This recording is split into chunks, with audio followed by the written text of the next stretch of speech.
मंदिर में जाकर दिया लगाओ कि ना लगाओ, बेलपत्री चढ़ाओ कि ना चढ़ाओ, अगरबत्ती लगाओ कि ना लगाओ, भगवान को जल चढ़ाओ कि ना चढ़ाओ, पर किसी भूखे को भोजन करा देना, किसी प्यासे को पानी पिला देना, किसी बीमार को औषधि पिला देना, किसी विद्यार्थी को शिक्षक अपने रूप से शिक्षा की विद्या भी उसको दे दे। ये मंदिर में एक लोटा पानी चढ़ाने से ज्यादा प्रबल है, ये मंदिर में दीप लगाने से ज्यादा प्रबल है, ये मंदिर में अगरबत्ती लगाने से ज्यादा प्रबल है। एक सास दिन भर अगर चिड़चिड़ करे या बहू दिन भर चिड़चिड़ करे, सास दिन भर अपशब्द बोले, बहू दिन भर अपशब्द बोले और हाथ में माला पकड़कर 1 घंटा आधा घंटा भगवान का भजन करे और सोचे कि मुझे परमात्मा मिल जाएगा, तो परमात्मा मिल पाएगा क्या? हम मना नहीं करते कि आप क्रोध मत करो। देखो, हम कह भी देंगे ना तुमसे कि तुम गुस्सा मत करो तो तुम करोगे, हम तुमसे कह दें कि तुम झूठ मत बोलो तो तुम बोलोगे, तो अपनी बात खराब क्यों करें हम कहकर? हम तुमसे कह दें कि यहाँ शपथ दिलवा दें तुमसे कि तुम आज से झूठ नहीं बोलोगे, तो तुम मानने वाले हो? भले शपथ दिलवा लोगे, हाथ लंबा करवा लोगे, ऐसी शपथ तो ना जाने दुनिया में कितनी दिलाई जाती है कि हम शपथ लेते हैं कि आज से ऐसा नहीं करेंगे, हम शपथ लेते हैं कि ये करेंगे, हम शपथ लेते हैं, और उसके फोटो खींचते हैं, मीडिया में चलता है, अखबारों में छपता है और वो शपथ हो जाती है, पर वो शपथ नहीं है।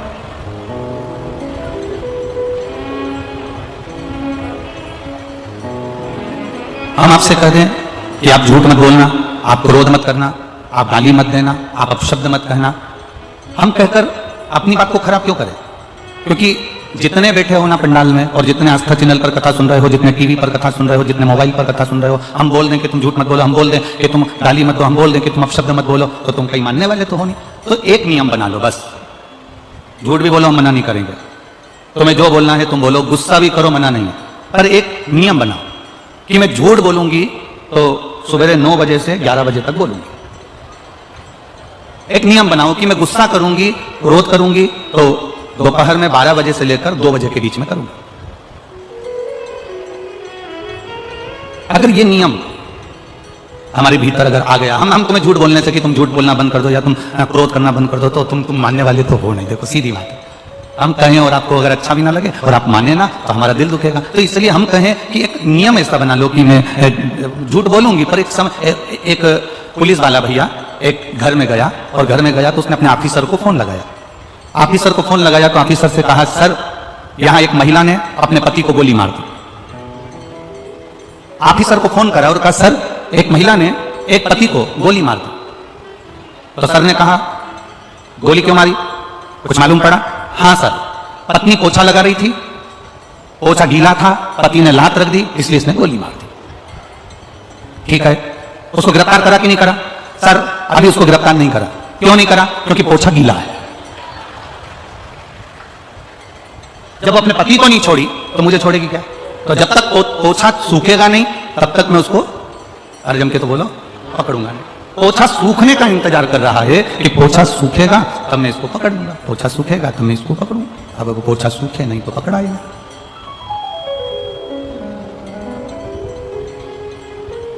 समय टल गया, समय को टाला गया। बस शिव महापुराण की कथा कहती है कि जैसे पोछा लगाते समय तुम्हें क्रोध आ गया और तुम किसी को अपशब्द कह दिए, कहीं जाते समय तुम्हें क्रोध आ गया और तुमने किसी को अपशब्द कह दिया, एक समय को टालने का विचार करिए, एक समय को दूर करने का विचार करिए। क्रोध का एक समय बना लो, झूठ बोलने का एक समय बना लो कि मैं इतनी बजे झूठ बोलूंगा, मैं इतनी बजे झूठ बोलूंगी, मैं इतनी बजे असत्य बोलूंगी। परिवार, घर, हमारा कुटुंब, ये सब अपने आप सुधर जाए, अपने आप संवर जाए।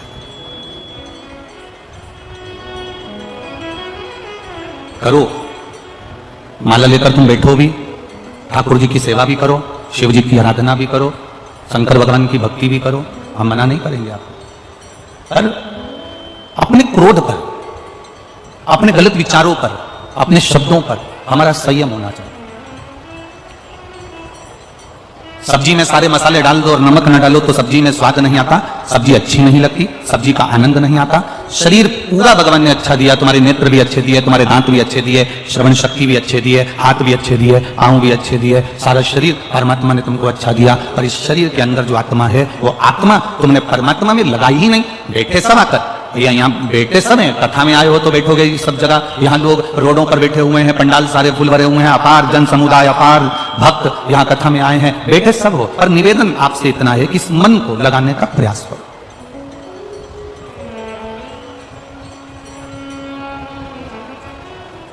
इस चित्त को परमात्मा में लगाने का प्रयास करो। कई लोग आते हैं कथा को सुनने के लिए बैठते हैं, और कई लोग आते हैं केवल आगे बैठने की जिद भी करते हैं, बैठ भी जाते हैं, और 15-20 मिनट बैठने के बाद इनको लगने लगती है कि अपनी गाड़ी में चली जाऊं, वहां गाड़ी में जल्दी जाके बैठ जाऊंगी तो जल्दी से निकलकर 5 बजते नहीं, ये 4 बजे से धीरे धीरे उठकर दूसरे को भी परेशान करो और दूसरे को भी मत सुनने दो, और खुद भी जल्दीबाजी में लोगों को परेशान कर जाने का प्लान करो। हमें समझ में नहीं आता कार्यकर्ता इन लोगों को आगे बिठा क्यों देते हैं। इनसे कुछ ले लेते हैं क्या कि दे दो 50-25 हजार रुपए, तुम्हें आगे बिठा देंगे, तुम 5 मिनट बैठना, उठ के चली जाना, जा। 4 लोगों को कष्ट भी दो, परेशान भी करो, पहले झगड़ के आगे बैठो भी सही, और उसके बाद में 5 बजे नहीं, उससे पहले जाने की अपनी गाड़ी में बैठ जाऊं, जल्दी जाने का तुक लगा लें। कितने लोग परेशान होते तुम्हारे चक्कर में, जिनकी चित्तवृत्ति में इससे तो घर में बैठकर कथा सुनना अच्छा है, या फिर पीछे वो पंडाल बना हुआ आखिरी का भोजनशाला वाला, उसमें आराम से बैठो, जाओ सुनो, भक्ति का रसतत्व ग्रहण करो। ये इतने लोग कथा के आगे के डी में बैठे हैं, मैं इनकी बात नहीं करूंगा, परंतु जो पीछे पीछे पीछे पीछे बैठे हैं, अभी हम जिस बिल्डिंग में ठहरे हैं उस बिल्डिंग में आके खड़े होकर देखना, ये सवेरे 4 बजे से एक जैसे आसन लगा के नहाने के बाद बैठ जाते हैं, तो उठते तक नहीं है कहीं जाने के लिए, केवल जगह के चक्कर में, केवल जगह के चक्कर में। और ये कार्यकर्ताओं से पूछना, ये वनखंडेश्वर महादेव कमेटी से पूछना, इन्होंने इतनी कथा करवाई होगी, इतने बड़े बड़े संत, साधु, सन्यासी, तपस्वी, साधक, उपासक सब आए होंगे, जिन्होंने अपनी निर्मल वाणी से यहाँ प्रवचन दिया होगा, कथा करी होगी। और इस वनखंडेश्वर महादेव कमेटी से पूछना कि ऐसे शिव भक्त इन्होंने कभी जिंदगी में नहीं देखे होंगे जो सुबह 4 बजे से जगह संभाल कर बैठते हैं। इस कमेटी के लोगों से पूछना कि इन्होंने इस कथा में क्या पाया, इस कमेटी के लोगों से पूछना कि इस कथा में इन्होंने क्या देखा, इस कमेटी के लोगों से पूछना कि इस कथा में तुमने क्या नया देखा, तो ये आपको बताएंगे कि रात भर सत्संग चलता है, दिन में कथा पूरी हो जाती है, और रात भर भजन चलता है, रात को 1-1 बजे तक भंडारे चलते हैं, लोग उनका दर्शन करने आते हैं, सुबह उठकर 4 बजे से लोग स्नान कर फिर बैठ जाते हैं। क्या चलता है? दूसरी कथाओं का स्मरण करोगे तो हमें नहीं मालूम कि उसमें यह सब होता है कि नहीं होता, पर शिव महापुराण का एक तत्व ही अलग है, शंकर के ओघड़ी का तत्व ही अलग है। और जितने कार्यकर्ता यहाँ सेवा में लगे हुए हैं, जितने तुम्हारे यहाँ वेद पुराण हुए हैं उसमें और इसमें एक अंतर तुमको लगेगा, इसमें सेवा का आनंद आएगा, इसमें सेवा से उपोगे नहीं, तुम्हें सेवा से उपज नहीं होगी कि अब मैं थक गया, इसमें सेवा का आनंद आएगा। कोई अगर बांट रहा होगा ना, तुम खड़े जाओगे, ला मैं दोना दे देता हूँ, ला तुम खिचड़ी भरो, ला तुम पोहा भरो, ला तुम पूरी दो, मैं देता हूँ, इसमें सेवा का आनंद आता है। कोई का स्वास्थ्य गड़बड़ हो गया, वनखंडेश्वर महादेव कमेटी के लोग यहाँ खड़े होकर माइक में बोल रहे, डॉक्टर साहब की टीम जहां कहीं भी हो वो यहां पर आ जाए और आगे आकर सेवा करे। हम ऐसे डॉक्टर साहब को भी नमन करते हैं और ऐसे वनखंडेश्वर समिति को भी नमन करते हैं जो आवाज लगाकर बुला रहा है, टीम कहां है डॉक्टर साहब की, बुलाओ उनको और जल्दी से दिखाओ इनको, बुलाओ उनको, दिखाओ इनको। एक भक्ति के बल को बढ़ाना है, और जब भक्ति का बल बढ़ेगा, शरीर से तुम ये मत सोचना कि मैं हाथ से सेवा करूंगी तो भगवान प्रसन्न हो जाएगा, मैं चलकर कथा में पहुंचूंगी तो भगवान प्रसन्न हो जाएगा, मैं नयनों से दर्शन कर लूंगी तो भगवान प्रसन्न हो जाएगा, मैं कानों से कथा सुन लूंगी तो भगवान प्रसन्न हो जाएगा। भगवान को प्रसन्न करने का सबसे पहला तरीका है तुम्हारा दिल, तुम्हारा हृदय, तुम्हारा मन, तुम परमात्मा से लगाने का प्रयास करिए। जब तुम्हारा हृदय, तुम्हारा दिल, तुम्हारा मन परमात्मा से लग जाएगा तब भगवान खुद प्रसन्न हो जाएगा।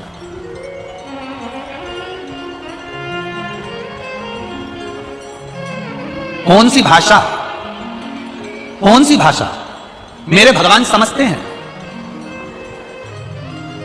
भोजपुरी बोलोगे तो भगवान समझ जाएगा, अरे जम के तो बोलो, गुजराती बोलोगे तो समझ जाएगा, अंग्रेजी बोलोगे तो समझ जाएगा, मराठी बोलोगे तो समझ जाएगा, तमिल की बोलोगे तो समझ जाएगा, मद्रास की भाषा बोलोगे मद्रासी समझ जाएगा, बंगाल की भाषा बोलोगे समझ जाएगा। कभी तुमने विचार करा कि तुम उत्तर प्रदेश में रहते हो, गुजरात जाते हो तो गुजरात की भाषा तुम्हें नहीं आती, महाराष्ट्र जाते हो तो महाराष्ट्र की भाषा तुम्हें नहीं आती, महाराष्ट्र के लोग यहाँ आते हैं तो उनको उत्तर प्रदेश की भाषा नहीं आती, जो यहां से वहां जा रहा है उसको वहां की भाषा नहीं आ रही, वो वहां से यहां आ रहा है उसको वहां की भाषा नहीं आ रही। जरा विचार करना, मेरे भोलेनाथ गुजराती की भी भाषा सुनते हैं, मेरे भोलेनाथ। मराठी की भी भाषा सुनते हैं, मेरे भोलेनाथ। तमिल की भी भाषा सुनते हैं, मेरे भोलेनाथ। बंगाली भी भाषा सुनते हैं, मेरे भोलेनाथ। मद्रासी भी सुनते हैं, मेरे भोलेनाथ। उत्तराखंड की भी सुनते हैं, मेरे भोलेनाथ। असम की भी सुनते हैं। कभी विचार करना, क्या मेरे भगवान कितने स्कूल में पढ़ने गए होंगे जो इतनी सारी भाषा उनको आती होगी?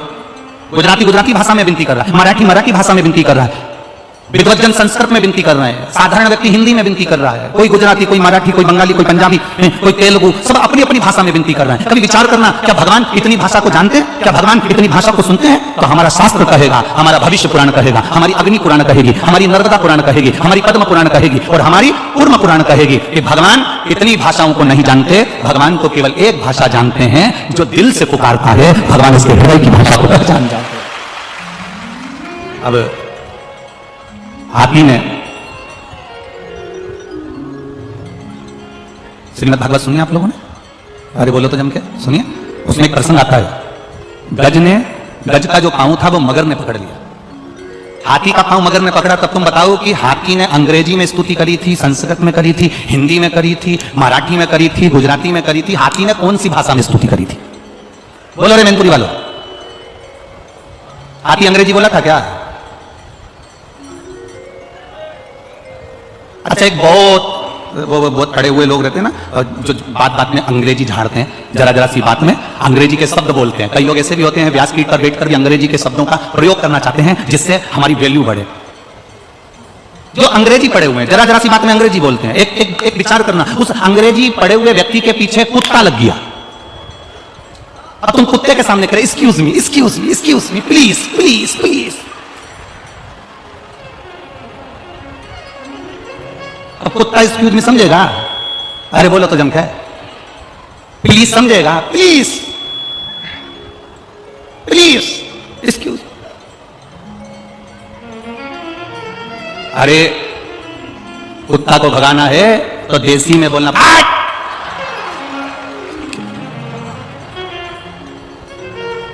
अब तुम excuse me please, excuse me.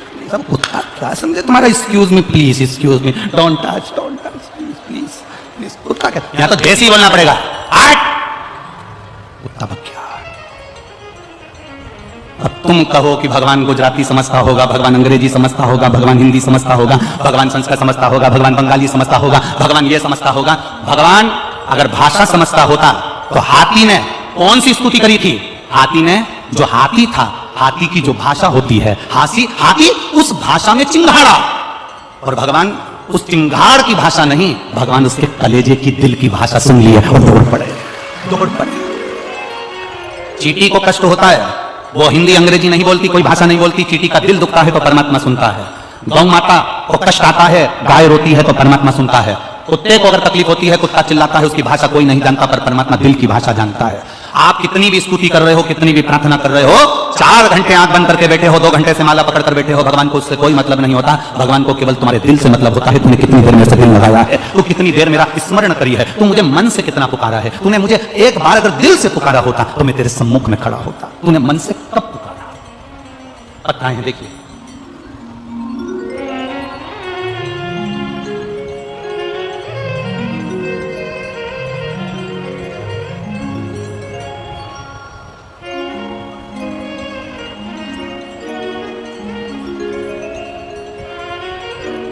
मैं सिमी भदौरिया, मेरे पति का नाम अनुराग सिंह भदौरिया। कहीं बैठी हो सिमी जी? कहा हिला सकती है। मैं सिमी भदौरिया, लिख गए? हाँ, दोनों हाथ हिला दो, वहीं से हिला दो, दोनों हाथ खड़े दो वहीं पर। मैं सिमी भदौरिया, मेरे पति का नाम अनुराग सिंह भदौरिया। मैं गांव मानहड़, जिला भिंड से आई हूँ। मेरा मायका गांव काकन डांडी, जिला मैनपुरी में ही है। गुरुजी, मेरे सिर में ट्यूमर हो गया था, इसका ऑपरेशन ग्वालियर में हुआ। ट्यूमर की जांच कराई तो उसमें कैंसर निकला। ग्वालियर से डॉक्टर ने दिल्ली AIMS में रेफर कर दिया। इलाज कराते कराते मेरा कैंसर कई जगहों पर फैल गया था। मैं 4th स्टेज के कैंसर में पहुंच गई थी। डॉक्टर ने मना कर दिया था, गुरुजी ऑक्सीजन का लेवल नीचे गिर गया, 4th स्टेज का कैंसर हो गया। वेंटिलेटर पर डाल दिया गया। और उसी टाइम मेरी माँ को किसी ने आपकी कथा के बारे में बताया। मेरी माँ ने हॉस्पिटल से पशुपतिनाथ का व्रत करना प्रारंभ करा।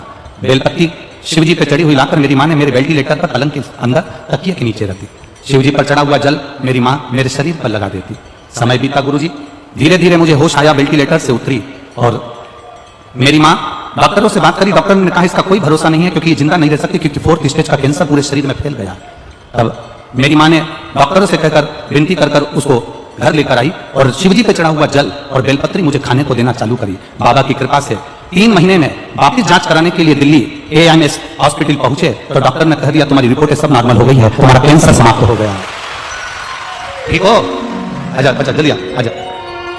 4th स्टेज के कैंसर से मौत के मुंह से मेरे भोलेनाथ ने निकाला। गुरुजी मैं व्यासपीठ को प्रणाम करना चाहती हूं, इतनी सी तमन्ना लेकर आए। ये शिव का वो घड़ी है। अब जो 4th स्टेज के कैंसर पर पहुंच गया हो और पूरे शरीर में जिसके कैंसर फैल गया हो, पूरा शरीर वेंटिलेटर पर पड़ा हुआ हो और आखिरी का 4th स्टेज का कैंसर जिसके अंदर हो और डॉक्टर भी कह दें कि अब ये नहीं बचेगी, इसको ले जाओ, और बाबा भोलेनाथ जी का 1 लोटा जल और 1 बेलपत्र से बाबा ने कृपा कर वापस जीवित कर दिया और कैंसर को दूर कर दिया। ये शिव तत्व, ये औघड़ी है। खानी न जाता कोई दर से तुम्हारे, खाली न जाता कोई दर से तुम्हारे, मैं भी खड़ा हूँ नदी वाले बसारे, मैं भी खड़ा हूँ नदी वाले बसारे, अपने हृदय से लगा लो गिरी जा रही हो, उठा लो। 4th स्टेज का कैंसर हो और 4th स्टेज के कैंसर पर भी डॉक्टर कह दें कि तुम समाप्त की ओर हो, प्राण छूट रहे हैं तुम्हारे, और विचार करिएगा कि उसको हाथ पकड़कर मेरे भोलेनाथ जी पार उतार दिए हो, तो जरा विचार करिएगा कि जीवन की घड़ी में शिव तत्व कितना काम आ सकता है। शिव तत्व कितना काम आ सकता है।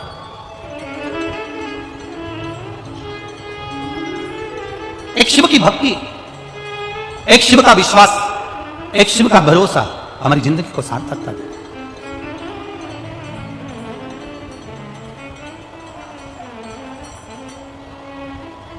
जब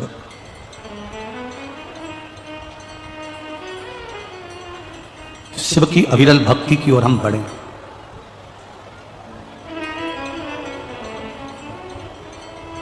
शिव की अविरल भक्ति की ओर जब हम आगे बढ़े, तब तुम्हारे भीतर एक भाव विश्वास का आना चाहिए, भरोसे का।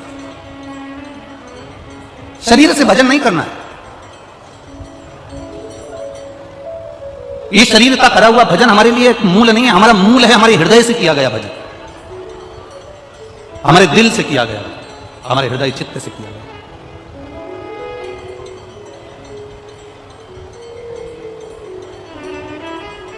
और जब हमारे हृदय चित्त से हम प्रभु के भजन को धारण करते हैं तो जीवन का एक आनंद हमारे भीतर समाहित होता है।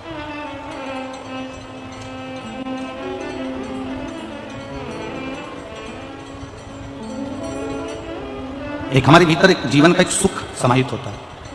आज आप लोगों को एक बात कहना चाहते हैं, अगर थोड़ा सा स्वीकार करें तो, जितने लोग आस्था चैनल पर कथा सुन रहे हैं और जितने लोग पंडाल में कथा सुन रहे हैं और जितने मोबाइल पर कथा सुन रहे हैं,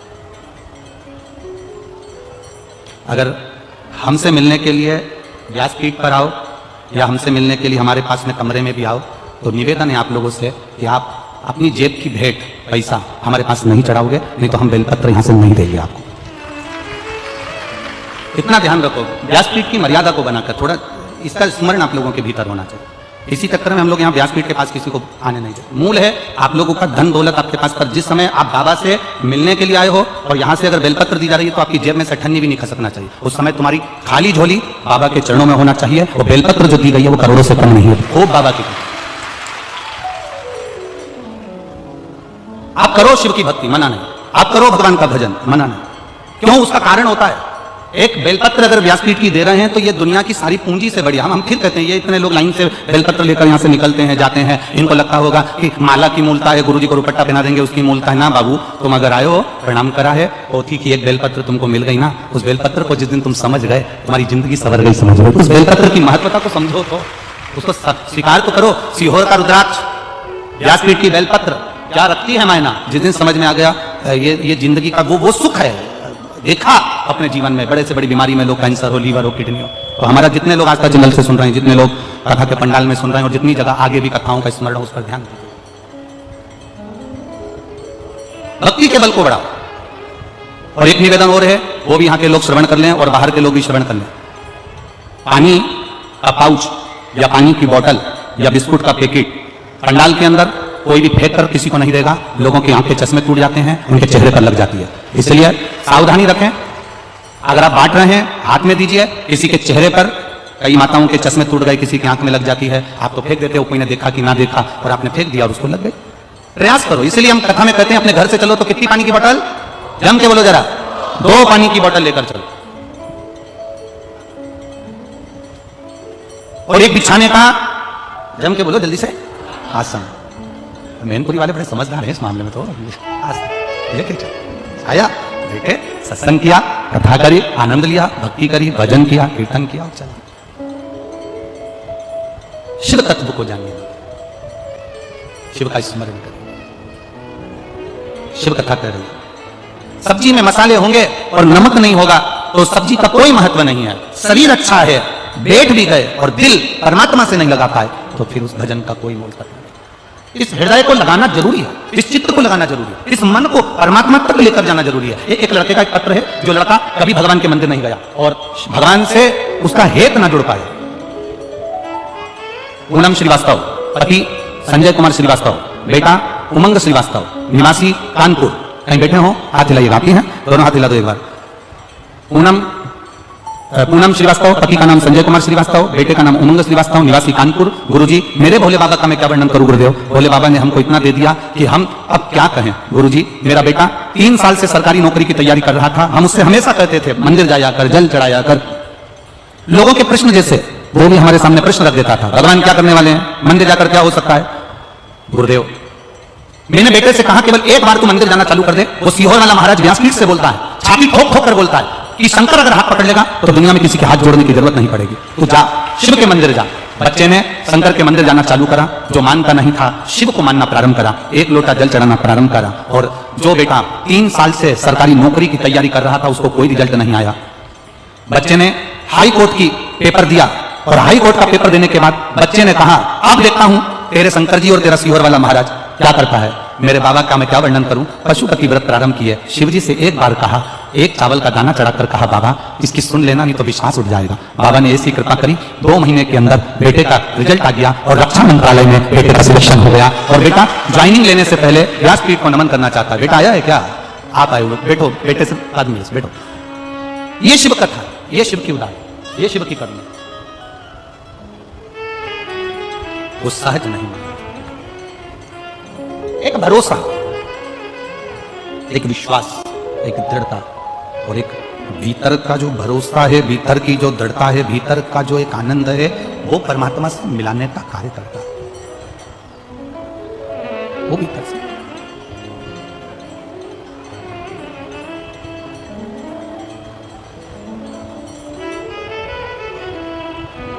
एक वो शैलेंद्र जी एक लाइन गाते हो ना, वो दुनिया की दौलत से तुझे तुलाया जा नहीं सकता। केवल उसको गाना नहीं है, वैसे गुनगुनाना है।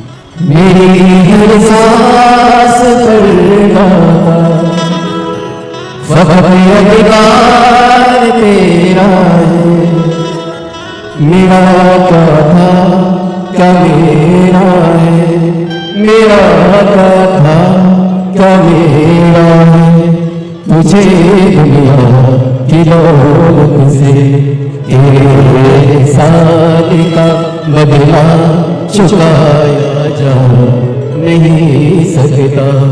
प्यार ऐसा दिया तूने भुलाया जा नहीं सकता। जब शिव कृपा करते हैं, जब शंकर उदारता करते हैं, जब शिव करुणा करते हैं, दुनिया की सारी दौलत एक तरफ पटक दो और शंकर की करुणा एक तरफ। बहुत ध्यान देना। जैसे वो दीदी ने लिखा, 4th स्टेज का कैंसर, और 4th स्टेज का कैंसर और पूरे शरीर में फैल जाए, आप जरा अंदाजा लगाना और किसी विद्वान डॉक्टर से पूछना कि वो बच सकता। 4th स्टेज का कैंसर जब पूरे शरीर में फैल गया, ट्यूमर फट गया, उसका ऑपरेशन हो गया और पूरे शरीर में अगर कैंसर फैल चुका है तो व्यक्ति का बचना बड़ा कठिन, बड़ा मुश्किल है। पर कहीं शिव की उदारता, शिव की करुणा एक ऐसी होती है, शिव की कृपा एक ऐसी होती है जो कि काल के मुख से भी मेरा महाकाल बचा कर ले जा सकता है।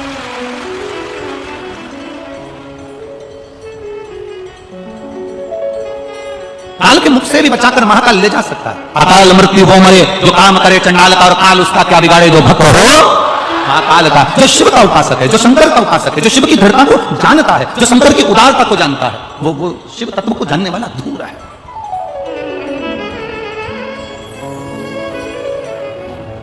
शुक्रान कर रही है।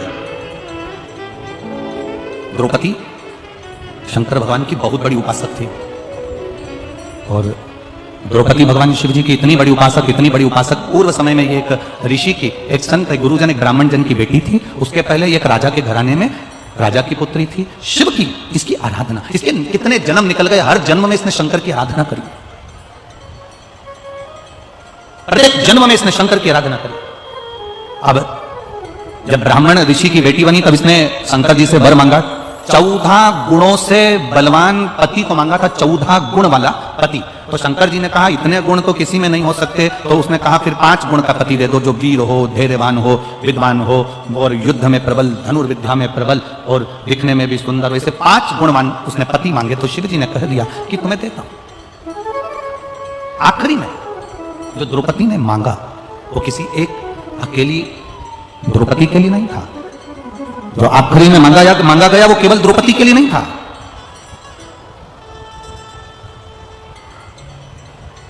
जो आखिरी में मांगा वो द्रौपदी ने खुद के लिए नहीं मांगा। द्रौपदी ने क्या मांगा? एक वर और दे दीजिए भोलेनाथ। शंकर जी ने कहा मांगो कौन सा वर? स्त्री की पवित्रता का वर दे दीजिए, एक नारी की पवित्रता का वर दे दो। शायद ये कथा अभी तक प्रसंगों में नहीं आई, ये तब शिव महापुराण की कथा के प्रसंग में ये चरित्र आया है। आप ध्यान लगाकर सुनना। नारी की पवित्रता का वर दीजिए। शिव जी ने कहा मैं नारी की पवित्रता का वर देता हूं। क्या वर? नारी की पवित्रता रहना चाहिए। किस स्थान पर नारी की पवित्रता का स्मरण कराया गया? जरा जितनी मेरी बहनें बैठी हैं, जितनी मेरी माताएं बैठी हैं, जितनी मेरी जीजियां बैठी हैं, सावधानी से सुनना कि नारी की पवित्रता का वर केवल एक द्रौपदी को नहीं मिला था। नारी की पवित्रता का वर दुनिया की सारी स्त्रियों को मिला था। शिव जी ने कहा सुन द्रौपदी, ध्यान लगाकर सुनना। पहला नारी की पवित्रता का वर देता हूं। जब एक मां अपने छोटे से बच्चे को दूध पिलाती है, स्तनपान कराती है, उसकी सेवा करती है, छोटा सा बच्चा जब गोदी में गंदगी कर देता है, छोटा सा बच्चा जब गोदी में कपड़ों पर भी गंदगी कर दे, उसकी गोदी में उसने गंदगी कर दी, तो शिव महापुराण की कथा कहती है भगवान देव अधिदेव महादेव कहते हैं वो नारी उस समय पर भी अपवित्र नहीं होती, तो भी वो पवित्र नहीं मानी जाती। आप में से कितनी माताएं बैठी हैं जिनकी बहू का बच्चा छोटा सा है और बहू के बच्चे ने बहू की गोद में गंदगी कर दी, तो बहू बार बार नहाने जाती होगी? है कोई? जम के बोलो जरा। है? नहीं। क्यों? सास कह देती है अरे क्यों बेटा, बच्चा छोटा है ना, छोटे बच्चे की गंदगी नहीं लगती, छोटे बच्चे की अपवित्रता नहीं लगती। छोटा सा बच्चा गोदी में है, गंदगी कर दिया, छोटा सा बच्चा गोदी में है, गंदगी करा, और माँ भगवान की भक्ति में लगी है, माँ भगवान के भजन में लगी है, माँ कोई अच्छे कार्य में लगी है, उसके बाद भी माँ को अपवित्रता नहीं लगती है। दूसरा, बहुत ध्यान से सुनना, जितने आस्था चैनल पर मेरी बहनें सुन रही हैं और जितने फेसबुक यूट्यूब पर सुन रहे हैं और जितने इस पंडाल में सुन रही हैं, बहुत ध्यान लगाकर सुनना। दूसरे नंबर पर मेरे महादेव कहते हैं पति की तबीयत खराब है, पति का स्वास्थ्य खराब है, पति का शरीर में कोई रोग हो गया और तुम स्नान करने के बाद पति की देखरेख कर रही हो और तुमने भगवान का दिया तक नहीं लगाया, भगवान का मंदिर में प्रणाम भी नहीं करा, पति की देखरेख में लग गई, पति का शरीर बेकार हो रहा है और उसको वो मलमूत्र भी कर रहा है और तू उसकी सेवा में लगी है, और सेवा में लगने के बाद भी अगर तू मेरी आराधना कर रही है तो भी तू अपवित्र नहीं होगी, पति की सेवा करने वाली पवित्र ही मानी जाएगी। बतिए भाव। कोई तुमसे कह दे तेरा पति बीमार पड़ा है और तूने अभी गंदगी साफ करी है, तेरा पति बीमार पड़ा, तूने अभी हॉस्पिटल से आई है और तू दिया लगाने लगी, अभी तू तेरा पति बीमार पड़ा तू अभी भगवान का भजन करने लगी।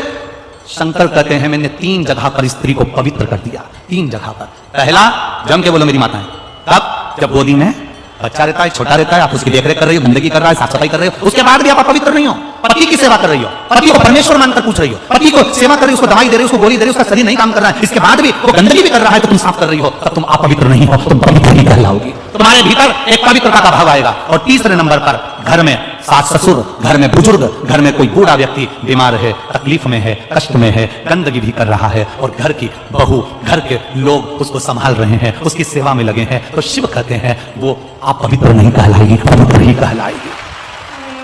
उसमें अपवित्रता का भाव नहीं होगा।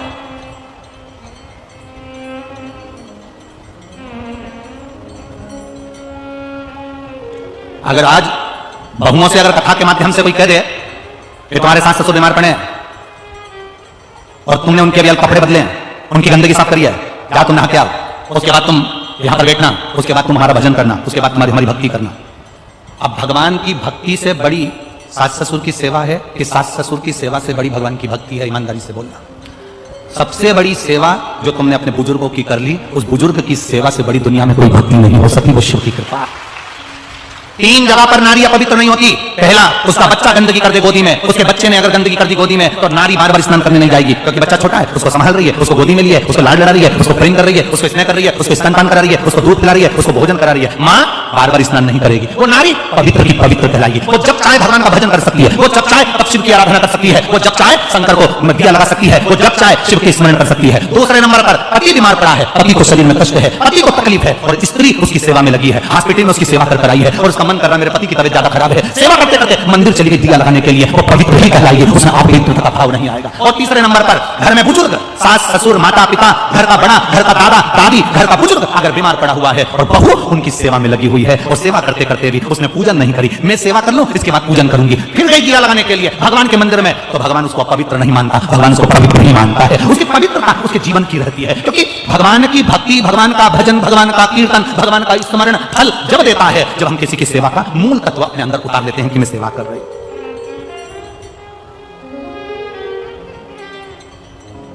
ये हमसे लोग पूछते हैं गुरुजी आप कहते हो कि भगवान 3 महीने में सुन लेता है, आप कहते हो कि भगवान 3 महीने के अंदर सुन लेता है, ऐसा शिव महापुराण में होता क्या है जो 3 महीने के अंदर भगवान सुन लेता है?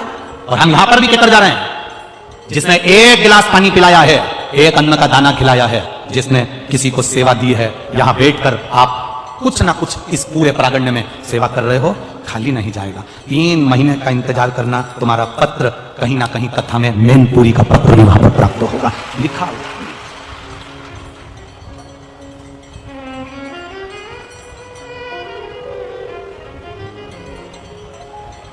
आज जब हम नीचे मिल रहे थे तो उस समय पर किसी ने 2 पत्र दिए, तो उसमें एक पत्र था कि गुरुजी बड़े बड़े संत जब कथा करते हैं, बड़ी बड़ी व्यासपीठ जब लगती है तो उनके यहाँ पर बहुत सारे उनसे करोड़पति, अरबपति, लक्ष्मीपति उनसे बहुत जुड़े हुए रहते हैं, बहुत पैसे वाले उनसे लगे हुए होते हैं, पर आपकी कथा में जब भी देखो कोई ऐसा अरबपति खरबपति दिखता ही नहीं है, सब साधारण लोग आपकी कथा में नजर आते हैं। हमने कहा कि भाई देखो वहां खरबपति की बात होती होगी, अरबपति की बात होती होगी, यहां तो गोरापति की बात है और गोरापति जहां जैसा है वो वैसा ही।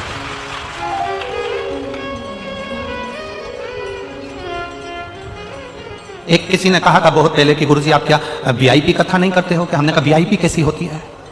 अब कथा भी वीआईपी होती है, वीआईपी कथा नहीं करते? कि हमने कहा वीआईपी कैसे होती है? कहा गुरुजी अच्छे सोफे मोफे लगे हो, कालीन मालीन बिछा हो, बेहतरीन झूमर वूमर टंग रहे हो और बेहतरीन जो वीआईपी लोग हों जिन्होंने खूब अच्छा डोनेशन दिया हो वो ऐसे सोफे पर बैठे हैं और आप आओ और कथा करो और अपने घर जाओ, ऐसी वीआईपी कथा। हमने कहा ये शंकर भगवान के यहाँ कोई वीआईपी नहीं चलता, जितने उनकी बारात में वीआईपी आए थे वो तो खुद पीछे चल रहे थे, जो नॉन वीआईपी थे वो आगे चल रहे थे। शिव के यहाँ चलता कौन है? भगवान नारायण लक्ष्मी को लेकर आए, लक्ष्मी बड़ी सज धज के आई भगवान शंकर की शादी में, इतनी सुंदर तैयार होकर आई माता लक्ष्मी, 7 अप्सराएं लक्ष्मी जी का श्रृंगार कर रही थी। लक्ष्मी जी का श्रृंगार देखकर भगवान नारायण को बड़ी प्रसन्नता हुई। भगवान विष्णु ने कहा जिंदगी में पहली बार तुझे अप्सराएं तैयार कर रही है, तू कहां जा रही है? लक्ष्मी जी बोल रही शंकर जी की शादी में जा रही हूं। भगवान बोले इतनी सज धज के जाएगी तो शंकर भगवान भी भूले में पड़ जाएंगे, इतनी सज धज के जा रही है। श्रृंगार कर रतन माणिक रतन आभूषण श्रृंगारित कर माता लक्ष्मी शंकर जी की शादी में गई थी। सरस्वती मैया श्रृंगार कर रही थी, अप्सराएं श्रृंगार कर रही थी। ब्रह्मा जी ने पूछ लिया ब्रह्माणी कहां जाने की तैयारी है? शंकर जी की शादी है इसलिए मैं तैयार हो रही हूं। वो भी तैयार हुई, इंद्राणी तैयार हुई, सारी देवता सारी देवियां एक से बढ़कर एक श्रृंगार करके तैयार हुए। और तैयार होते से ही सबसे आगे ये खड़े हुए, शंकर भगवान को बोला भगवान विष्णु ने तुम्हारी शादी है चलो बारात लेकर। शंकर भगवान बोले अभी नहीं चलूंगा, थोड़ी लेट चलूंगा। तो भगवान इंद्र ने कहा मुहूर्त तो आज का ही है। शंकर भगवान बोले मैं ऐसे मुहूर्त मुहूर्त नहीं मानता, मैं मुहूर्त नहीं देखता। काल और महाकाल ये दो बिना मुहूर्त के हैं। तुम्हारे यहां अगर काल मुहूर्त से आता हो तो बात दूसरी है। जब तुम्हारे मरने का समय आए तो तुम बहू से कहते ना, देख तो सुगलाब चल रहा है कि नहीं चल रहा, अभी नहीं मरूंगी, घड़ी देख कौन सी चल रही है। तो इतने में बहू कहती कि मम्मी अभी तो अमृत की चौघड़ियां चल रही है। तो यमराज से कहते अभी नहीं मरूंगी, आधे घंटे बाद आना जब लाभ की घड़ी हो। मरने में समय नहीं देखा जाता। आप में से कितने लोग हैं जो समय देख के मरे हों? कोई ऐसा हो किसी ने समय देख के मरा हो, सुबह 9 बजे मरूंगी, जब तक खूब चलूंगी, अभी नहीं मरूंगी। है कोई? कोई नहीं। काल मुहूर्त नहीं देखता।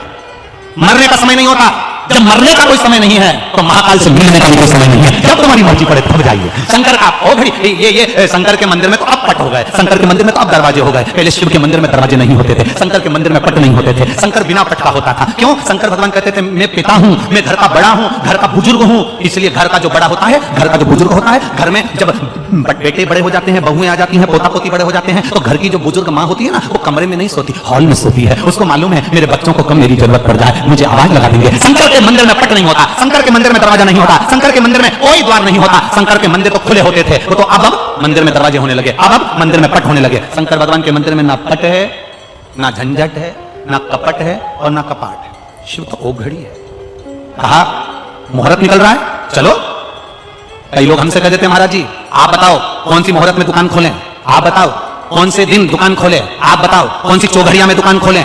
हम उनसे कहते हैं जिस दिन तुम्हारे दिल से शंकर जी का नाम निकल जाए और शिव जी पर भरोसा तुम अगर करना चालू कर दो, किसी भी दिन दुकान खोल लेना, 1 नंबर चलेगी, ये निश्चित है।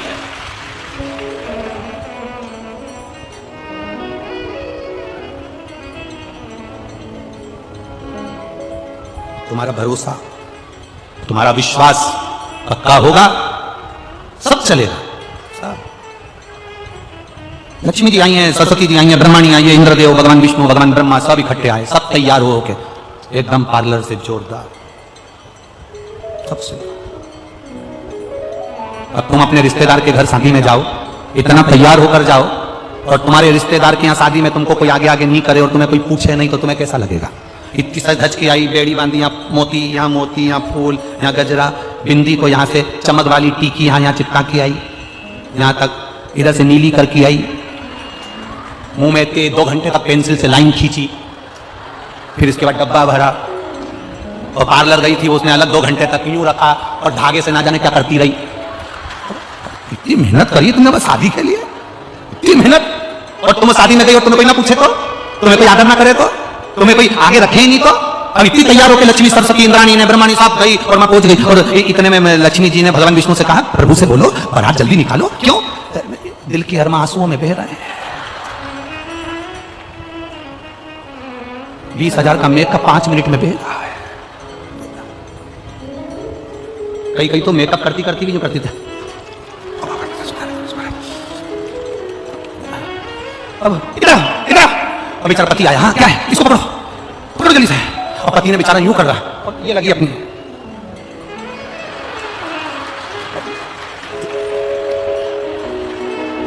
पिन देना, नीचे से साड़ी खींचो, नीचे से खींचो।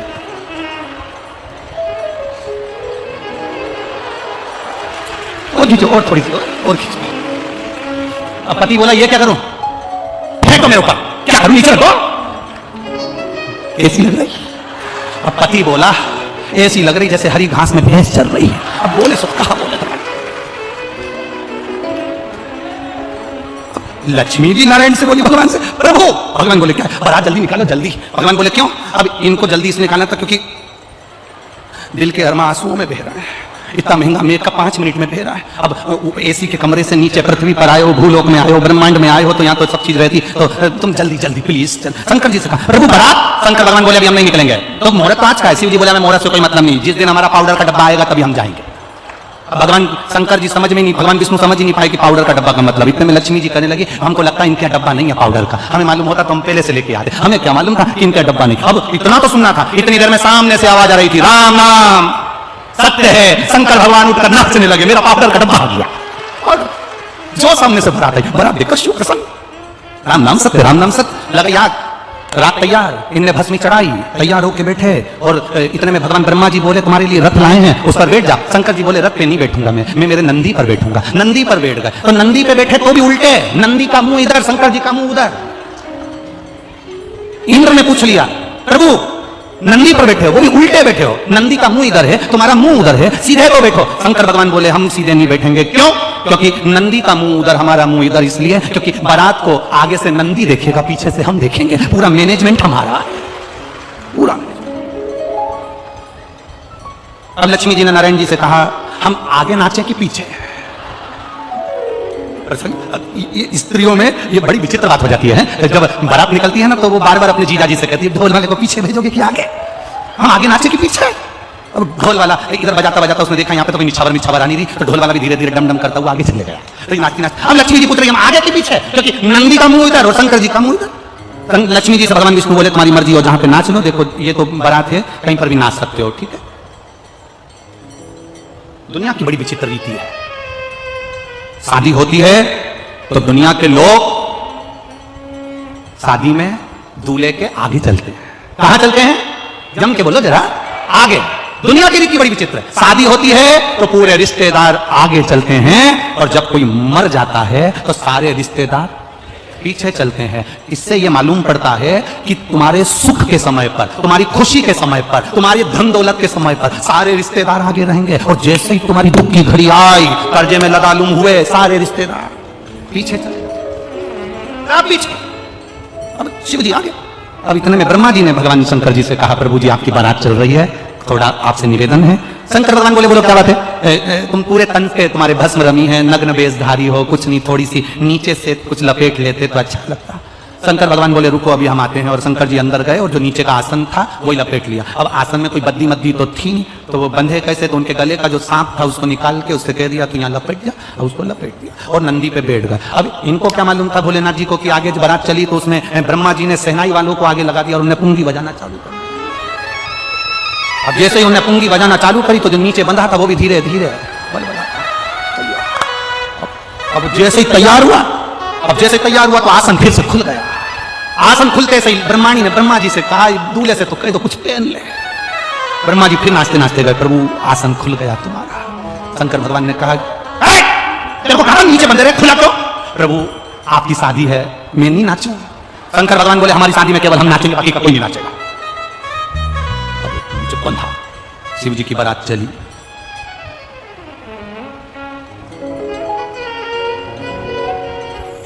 सारे देवता चल रहे थे, शंकर जी का मन नहीं लग रहा था। दूल्हे का मन जब तक नहीं लगता जब तक उसके बेस्ट फ्रेंड नहीं आ जाए। भले कितने भी बेकार हो पर उनके बिना बारात अच्छी नहीं लगती है। दोस्त कितने भी बेकार हो पर उनके बिना बारात अच्छी नहीं लगती। दोस्त दोस्त होते। अब शिव जी के तो गणों के बिना मन नहीं लग रहा, क्योंकि ब्रह्मा ब्रह्मलोक में, भगवान विष्णु वैकुंठ लोक में, इंद्र लोक में, मेरे तो इनसे ही रिश्ता नाता है। भले ये कैसे भी हैं, घर के लोग भी समझा के ले जाते थे एक भी दोस्तों को मत बुलाना, सब नंबर बन के पियक्कड़ है। अगर एक भी आ गया तो सोच लेना तू। इतने में वो मना भी कर देता, पापा कसम खा के कहता हूं एक भी नहीं आए। और दोस्तों ने घेर लिया चौराहे पे, मेनपुरी के मेन चौराहे पे, तेरी शादी है, आपने क्या लाइन है बता। तो कह दिया बारात में मैं यहां से अकेला जाऊंगा और तुम तो पहुंच जाना। तेरे पापा कुछ कहेंगे तो अरे तुमसे कौन क्या कहेगा, तुम सुनो किसी की, तुम सुनो, तुम तो बस पहुंच जाओ। अब जो सब इकट्ठे होके सारे रुद्रगण एक जगह इकट्ठे होके इंतजार कर रहे थे, शंकर जी हमको बुलाएंगे, शंकर जी हमको बुलाएंगे। शंकर जी तो बारात में भूल गए। तो इतने में से एक डाकनी गई, और डाकनी कैसी थी? होठों पे तो काजल लगा था, लाल बिंदी, और दांत इतने लंबे लंबे, सफेद कलर के दांत, काले कलर के होठ, और बिंदी लाल, बाल खुले। ये भी सच की आई थी पार्लर से, ये भी सच की। और मुंह पे पल्लू डालकर इतना सारा जो आई, सबसे पहले लक्ष्मी जी से टकराई। और लक्ष्मी जी ने इससे पूछा तुम इतनी अच्छी साड़ी पहनी है, तुम कौन हो? मृत्यु लोक की कोई अप्सरा हो? अंदर से डाकनी ने मन में सोचा अभी तूने मुझे देखा नहीं है, जिस दिन मेरी ओरिजिनलिटी देख लेगी तू कहीं की नहीं रहेगी, अभी तूने देखा नहीं। मुंह ढका था, देख पाई नहीं।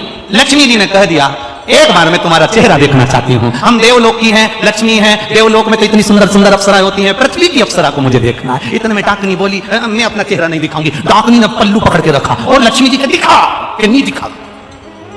भगवान नारायण ने कहा, लक्ष्मी क्या बात है, क्यों बहसबाजी कर रही हो? ये देवलोक की अप्सरा से ज्यादा सुंदर है पृथ्वी की अप्सरा, इसलिए इनका चेहरा देखना है। भगवान विष्णु ने ध्यान लगाकर देखा तो लक्ष्मी जी से कहा, मत देखना, तू किसी को देखने के लायक नहीं बचेगी, बिल्कुल मत देख।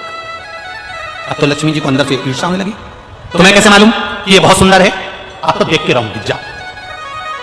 ये माताओं की थोड़ी सी आदत रहती है, ये कुछ माताएं ऐसी होती है जो बिल्कुल विपरीत चलती है, एकदम विपरीत। एक पति की पत्नी एकदम उल्टी चलती है। पति उससे कहे कि आलू की सब्जी बना दे, ये बैंगन की बना दे। पति से कहे दाल बना दे या कड़ी बना दे, बिल्कुल उल्टी। बहुत दुखी था बेचारा पति। गुरुजी के पास गया, गुरुजी मेरी पत्नी बहुत उल्टी चलती है, मैं क्या करूं? गुरुजी बोले, इसको गंगा नहलाने ले जा। ये जाएगी नहीं। गुरुजी ने कहा, तू कहना पूरे गांव के लोग गंगा नहाने जा रहे हैं, अपने पास समय नहीं है दुकान से, इसलिए अपन गंगा नहाने नहीं जाएंगे। अरे गुरुजी, मैंने पूरी जिंदगी कहते कहते 40 साल हो गए इसको कि गंगा नहाने चल नहीं जा। आपकी बार उल्टा चलना, तू उल्टा चल। इसने जाकर कह दिया पूरे गांव के लोग गंगा नहाने जा रहे हैं, अपने पास समय नहीं है, अपन गंगा नहाने नहीं जाएंगे। इतने में पत्नी बोली, कैसे नहीं जाएंगे?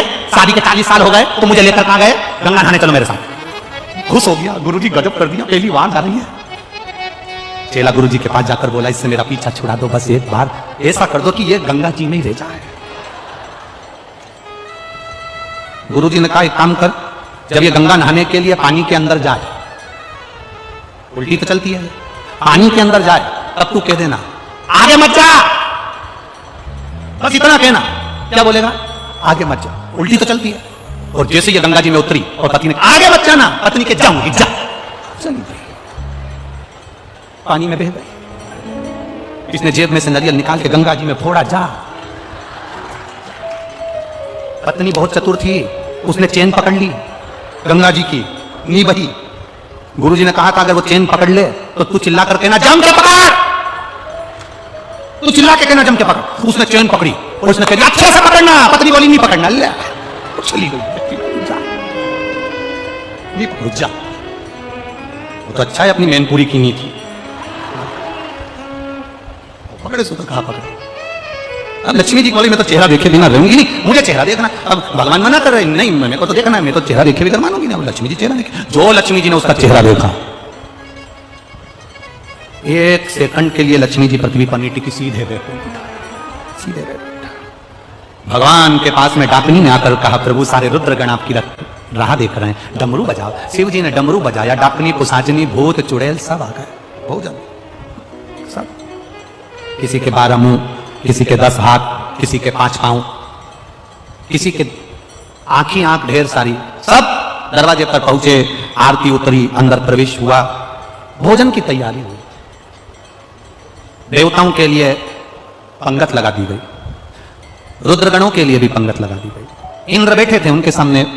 अब वो पत्तल लगाने वाले पत्तल लगाते लगाते लगाते गए। इधर जहां भूत चुड़ैल बैठे थे, एक के 12 मुंह थे। पत्तल लगाने वाले ने पूछा, कौन से मुंह से खाओगे? पत्तल कितनी रखूं? उसने कहा 12 रख। और आगे गए, एक का मुंह आगे भी था पीछे भी था, उससे पूछा, तुम कैसे खाओगे? पत्तल इधर रखूं कि उधर? उसने कहा दोनों जगह रख। और आगे गए, एक का मुंह ही नहीं था, केवल गला गला। अब ये चक्कर में पड़ गया, ये कैसे खाएगा? उससे पूछा, तुम कैसे खाओगे? उसने कहा बाल्टी में लाते जा, गले में कूदते जा। परसगारी करने वालों के तो पसीने छूट गए सारे। हिमालय राज के यहाँ जाकर बोले, हम बरातियों को कैसे भोजन कराएं? देव ऋषि नारद ने कहा, घबराओ मती, ब्रह्मा जी से पूछो कि बारात को कैसे भोजन कराया जाए। ब्रह्मा जी से पूछा, बारात को कैसे जिमाएं? ब्रह्मा जी ने कहा, देवता बैठ के जिम रहे हैं, पंगत में जिम रहे हैं, सारे देवता बैठकर आराम से भोजन कर रहे हैं। ये तो कर रहे हैं, हमने माना, पर ये भूत चुड़ैल का क्या करें? इनको भोजन कैसे कराएं? ब्रह्मा जी ने कहा, घबराओ मती, यहाँ से लेकर वहां तक सारे बर्तन भर भर के रख दो, और एक एक भूत चुड़ैल के हाथ में एक एक प्लेट और एक एक चम्मच दे दो, और इनको जैसे गाय को खला में छोड़े ऐसे इनको छोड़ दो, खान लो।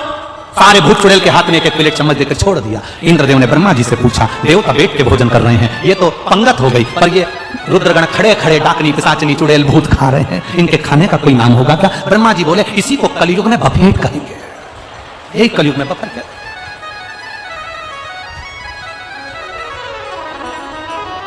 और भयंकर हालत।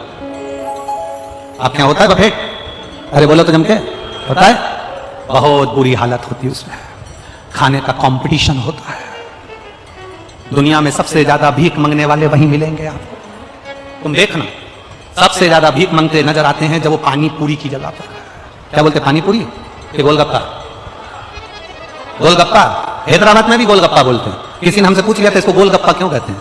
कई बोले कि इसको गोलगप्पा क्यों कहते हैं, गुपचुप क्यों कहते हैं? तो हमने कहा, जैसे मुंह में गुप, आदमी चुप। वो खाए से बोले कि खा, सबसे ज्यादा भीड़ पड़ती है उसी गोलगप्पा में, वो पानी की पूरी में। और मालूम पड़े भैया हाथ में धोना कटोरा, भिखारी जैसा कटोरा दे दे भैया, भैया दे दे प्लीज भैया दे। अब उसको गर्मी भी लग रही है और देना भी सबको है, और पाँव में खुजाल भी चल रही है, खुजाल है सबको। और फिर और सब लोग पल्लू डाल के, पानी बहुत अच्छा है, इतना अच्छा पानी तो अपने घर में भी नहीं बनता, क्योंकि घर में ऐसा सामान नहीं बनता। इतना जोरदार पानी है, इतना जोरदार, बहुत। फिर भोजन करके सब बाहर निकले, सो तो आनंद होए। शिव महापुराण की कथा कहती है बाबा, शिव जी का मंगल विवाह बड़े आनंद के साथ, जो भाव के साथ होता है वो एक आनंद ही आनंद है।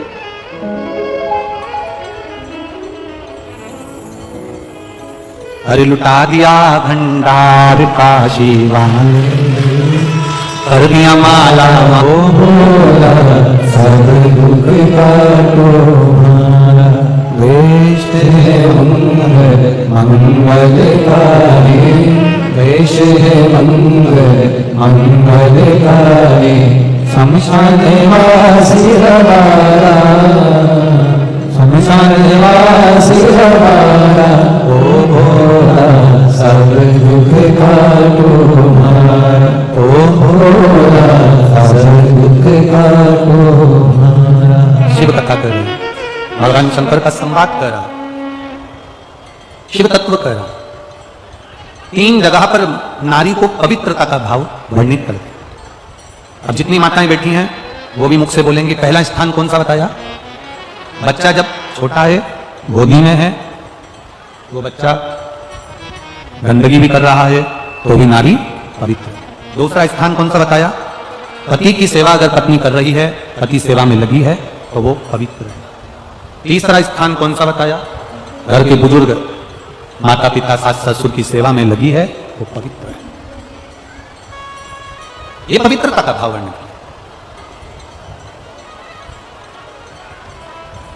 पक्षी, पशु, जीव, जानवर,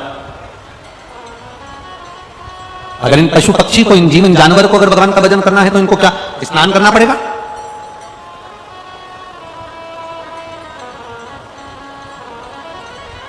क्या इनको उस स्नान के बाद पूजन करेंगे तो उसका क्या फल प्राप्त होगा? कल एक प्रसंग पर अपन रुके थे कि सौभाग्यवती नारी, सुहागिल स्त्री जब सुहागिलें करती हैं, अब यहां पर गोरनी बोलते हैं कि सुहागिल बोलते हैं, जो भी आप लोग बोलते होंगे वो अपने ऊपर है, आप लोगों के ऊपर है। तो जब सौभाग्यवती नारी गोदी में, ये सती मैया के प्रसंग से ये प्रसंग है, ध्यान देना महाराज, बहुत बहुत स्मरण में रखिएगा। आपके कोई पूछे तो आप लोगों को जवाब देने में दिक्कत नहीं आएगी और आप उससे स्मरण करेंगे। सती मैया अग्नि में कूद गई। द्रौपदी के पवित्रता से, सती मैया के अग्निकुंड में कूदने से और माता पार्वती के प्रागट्य से और पार्वती जी के मंगल विवाह से शिव जी के साथ, और शिव जी के यहां से जब भगवान शंकर के साथ माता पार्वती जी जब विवाह कर आ गई, शादी कर जब पहुंच गई, विवाह कर जब पहुंची हैं, और लक्ष्मी, सरस्वती, गायत्री, इंद्राणी, ये सभी देवियां जब कैलाश धाम पर एकत्रित हुई, उस प्रसंग से इसको जोड़ा गया। सती मैया क्रोध की अग्नि में यज्ञ कुंड के अंदर जाकर कूद जाती हैं और उनको श्राप लग जाता है कि तुम देव यज्ञ में, देवताओं के होने वाले इस कार्य में, होने वाले सत्कर्म में तुम कूदी हो, इसलिए तुम्हें कोयल की योनि प्राप्त हो। शंभु शंभु शंभु, तुम्हें कोयल की योनि प्राप्त हो।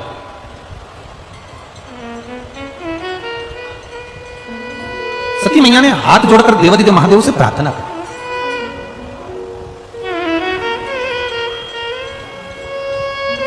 प्रभु गलती तो हो गई, अब ये गलती तो हमसे हो गई है कि ये अग्नि में हम, यज्ञ की अग्नि में हम कूद गए हैं।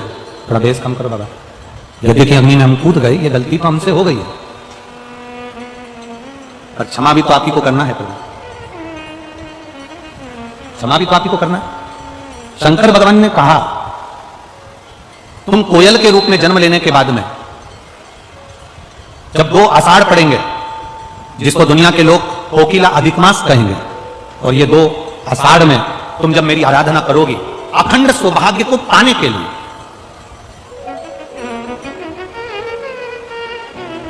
अखंड सौभाग्य को पाने के लिए जब तुम मेरी आराधना करोगी तब तुम पुनः हिमालय राज की बेटी बनोगी, और हिमालय राज की बेटी बनकर, हिमालय राज की पुत्री बनकर, बेटी बनकर तुम मेरी आराधना कर कर, मेरा तप कर कर, मेरी साधना कर कर, मेरी तप साधना में लग कर तुम मुझे पुनः प्राप्त करो, वापिस मुझे तुम प्राप्त करो। अब देखिएगा, कोयल का जन्म मिल गया माता सती को, और कोयल के जन्म को पाकर मां सती जगह जगह भ्रमण करने लगी। भ्रमण करते करते एक बार माता सती देवऋषि नारद के सम्मुख में प्रकट हुई, और देवऋषि नारद ने जब माता सती को देखा तो माता सती से कहा, सती मां को नमन कर कर कहा कि एक छोटी सी गलती सती माता तुमने कर ली। एक तो अपने पति के सामने जाकर झूठ बोल दी, दूसरा सीता जी बनकर राम जी की परीक्षा ले ली, तीसरा अपने पिता के घर में यज्ञ में तुम बिना बुलाए चली गई, और चौथा जो गलती तुमने करी है वो गलती सबसे प्रबल गलती है करी कि उस यज्ञ की अग्नि में, यज्ञ के कुंड में तुम कूद कर अपने प्राणों को त्याग दिया। उस यज्ञ की अग्नि में तुमने अपने प्राणों को त्याग दिया, उस यज्ञ की अग्नि में तुम अपने प्राणों को छोड़ दिया। अब थोड़ा सा ध्यान लगाना, ये जितनी माताएं बैठी हैं, जितने भाई बैठे हैं, जितने लोग आस्था चैनल पर कथा सुन रहे हैं, जितने फेसबुक यूट्यूब पर कथा सुन रहे हैं, जरा ध्यान लगाकर कथा का स्मरण करना।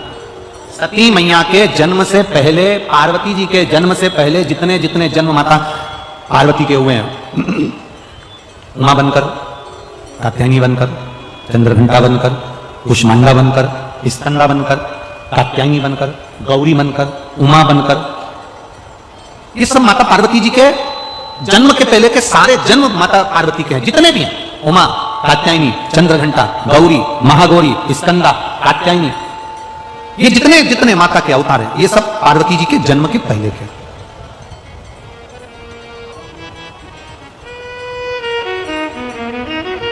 सती मैया के भीतर ये भाव जागृत हो गया, माता सती के अंदर ये भाव जागृत हो गया। देवऋषि नारद से कहा कि मैं 51 ये जितने जन्म मैंने लिए हैं 50 जन्म में ले चुकी हूं, और पार्वती का जो मेरा जन्म होगा वो 51वें नंबर का होगा।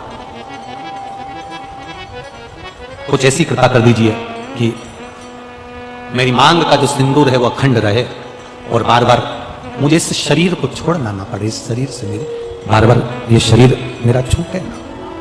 ऐसी ऐसी कुछ कृपा, ऐसी कुछ दया, ऐसी कुछ करुणा हो जाए। कहा देवऋषि नारद तुरंत वर्णन कर दिए, मां जब तुम्हारे चित्त में, जब तुम्हारे भाव में, तुम्हारे हृदय में,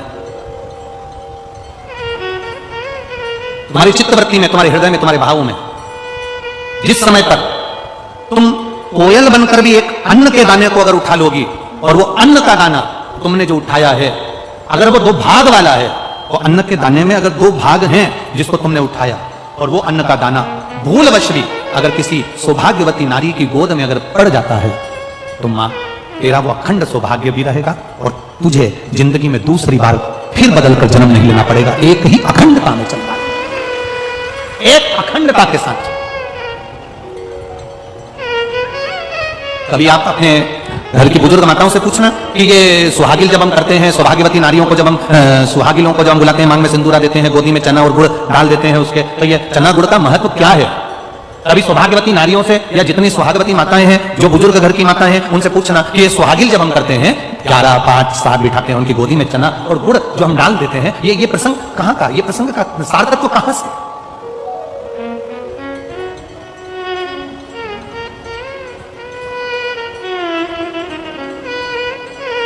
दुनिया में सब चीज में मिलावट हो सकती है, ऐसी कोई चीज नहीं जिसमें मिलावट नहीं हो।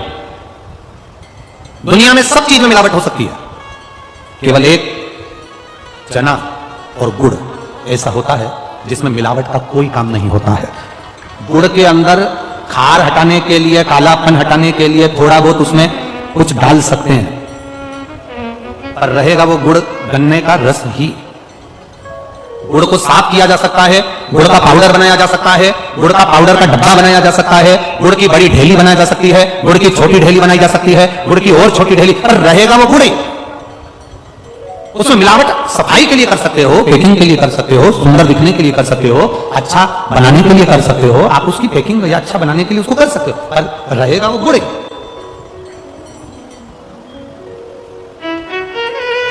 मेरे शिव की कथा कहती है, भगवान नारायण का संवाद कहता है, बृहस्पति महाराज की कथा कहती है, बद्रीनाथ भगवान की कथा कहती है, और मां पार्वती जी का संवाद कहता है कि सुहाग में भी एक चीज ऐसी होती है, आपने कभी अनुभव करा होगा, यहाँ जितनी सुहागन माताएं बैठी हैं इनके स्मरण में होगा कि आप जब 10-12 माताएं सुहाग लेने के लिए बैठती हैं तो उसमें सबसे जरूरी अगर कोई चीज होती है तो वो मांग का सिंदूर होता है। बोलो सही है क्या गलत है? जम के तो बोलो। सबसे जरूरी क्या है? मांग का सिंदूर। अब इसमें चूड़ी की महत्वता बताई क्या?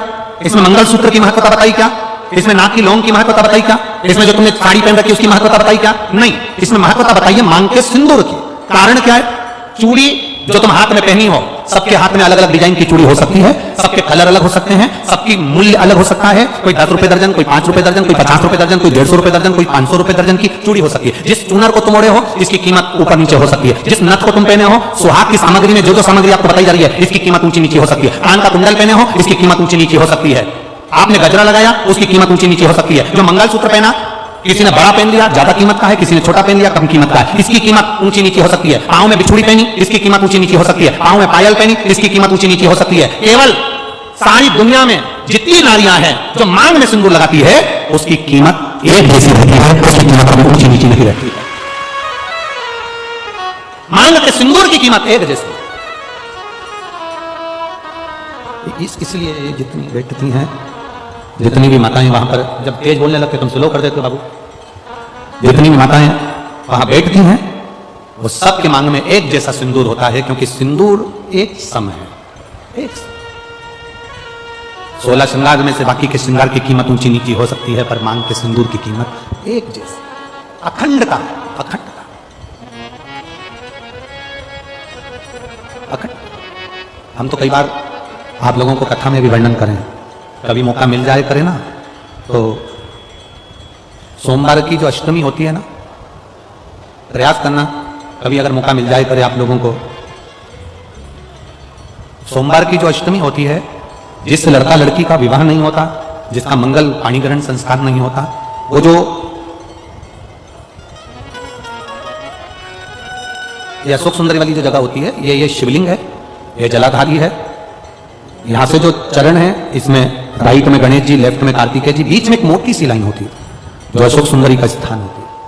शिवलिंग के ऊपर जो जलाधारी बंदी होती है, वो जलाधारी में से जो बूंद बूंद पानी शिव जी पर गिरता है, वो शंकर भगवान की 5 बेटियां जया, विषहरा, शामलीबारी, गौतली और देव, ये ऊपर से एक एक बूंद पानी शिवलिंग पर गिरा रही होती। कभी मौका लगे और आपको लगे कि विवाह नहीं हो रहा है बच्चों का, तो उस समय पर ये 3 पत्ती की जो बेलपत्र लेते हैं, बीच की पत्ती में कंकु रोली या लाल चंदन और 2 पत्ती में पीला चंदन, अक्षत का एक दाना ऊपर वाली पत्ती में जिस पर आपने लाल चंदन लगाया है या रोली लगाई है, और 3-3 अक्षत के दाने इन दोनों पत्ती में। अपना स्मरण कर कर भगवान देवादिदेव महादेव के सम्मुख में जो अशोक सुंदरी का स्थान है, सोमवार की अष्टमी के दिन इस बेलपत्र को, डंडी का जो भाग है वो जहां से पानी बहकर जाता है उस ओर करते हुए इस बेलपत्र को अशोक सुंदरी वाली जगह पर समर्पित कर देना चाहिए, और अपने हाथ का स्पर्श कर कर बाबा देवादिदेव महादेव से प्रार्थना कर कर सोमवार की अष्टमी के दिन जो आ जाता है, बाबा देवादिदेव महादेव का मंगल विवाह शीघ्र ही करा देता है। ये अशोक सुंदरी का स्थान, ये अशोक सुंदरी की जगह जो है ना, स्थान जो है, ये कोई साधारण नहीं। और हम फिर कहेंगे, अगर सौभाग्यवती नारियों को हम तो स्मरण में उनके लाना चाहेंगे कि प्रयास करा करो, प्रयास करा करो कि सुहाग की सामग्री आप चुनरी देते हो, चूड़ी देते हो, काजल देते हो, लाली देते हो, आप बहुत सारा सामान सुहाग का देते हो, हम मना नहीं करेंगे, पर प्रयास करा करो कि सुहाग की सामग्री कभी भी प्लास्टिक की डलिया में नहीं, बांस की टोकनी में रखकर देना चाहिए। दो चीजें अपने जीवन में उतार कर रखिएगा, दो जगह पर बांस का प्रयोग अवश्य करिए। एक, बेटी की विदाई करो। पहली बार अगर बेटी जा रही है, पहली बार अगर बेटी जा रही है और अपने घर से बेटी की विदाई हो रही है, तो बांस की टोकनी में वो मैदे की जो पूड़ी बनाते हो, यहां चलता है कि नहीं चलता वो हमको नहीं मालूम, पर हमारे यहां तो पूरे मालवा में, गुजरात में, मारवाड़ में पूरे में चलता है। इधर होता है मैदे की पूड़ी, शक्कर, ये प्लास्टिक की डलिया में नहीं, इसको बांस की टोकनी में रखकर भेजना चाहिए। और एक सुहाग की सामग्री, सौभाग्य की वस्तु, हमेशा जब भी किसी सुहागिन स्त्री को अगर सौभाग्य की वस्तु आप दे रहे हो, हरतालिका तीज का व्रत कर रहे हो, सुहाग सामग्री दे रहे हो, कोई आपने व्रत करा, उद्यापन करा, उसमें सुहाग सामग्री दे रहे हो, तो बांस की टोकनी में देना चाहिए, बांस की डलिया। उसका कारण क्या होता है? बांस एक ऐसा होता है, बांबू बांस एक ऐसा होता है जो कि इतना भी उसको काट लो वो फिर बढ़ना प्रारंभ हो जाता है, फिर काटो फिर बढ़ना प्रारंभ हो जाता है, फिर काटो फिर बढ़ना प्रारंभ हो जाता है। इसलिए सुहाग की वस्तु अगर हमने एक जरा सी सामग्री भी सुहाग की डलिया में दी है तो वो अखंड सौभाग्य का काम कर जाती है, जिंदगी भर का काम कर जाती है। अब ना जाने कहां से ये तुम्हारे पास में प्लास्टिक की डलियां होना गई, तो लोग इतने सरल हो गए, बांस की डलिया लेंगे तो 15 रुपए की आएगी, प्लास्टिक की डलिया 3 रुपए 5 रुपए में आ जाएगी, 5 रुपए में आएगी, अपना काम खत्म, दे देंगे, दुनिया उसका यूज करेगी तो ठीक, ना करे तो। बांस की डलिया आजकल कौन रखता है गुरुजी, प्लास्टिक की डलिया तो लोग संभाल के रखते हैं, और ये नहीं सोचती कि समय की अवस्था में ये बांस की डलिया बहुत काम आती है। किस जगह पर काम आती है? जब घर में मान लो कोई बड़ी बीमारी सम्मुख में आकर खड़ी हो जाती है, पति या किसी व्यक्ति को घर में रोग उत्पन्न हो जाता है, तुमने अगर बांस की डलिया में सुहाग का दान दिया है तो घबराना मती,